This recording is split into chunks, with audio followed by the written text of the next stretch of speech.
Hello everyone, welcome back to our channel How to Tutorials. In this video, I will show you how to update the YNAB app on your phone.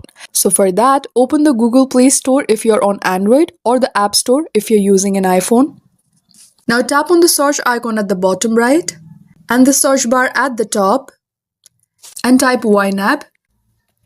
Locate the official app. If an update is available, you will see a button that says update instead of open. Just tap on it. Wait for the update to download and install. This may take a few seconds depending on your internet speed. Once done, tap open to launch the latest version of YNAB, and that's it. That's how you successfully update the YNAB app to the newest version. If you like this video, please give it a thumbs up, hit subscribe, and let me know in the comments if you have any queries. Thank you for watching, and I'll see you in the next one.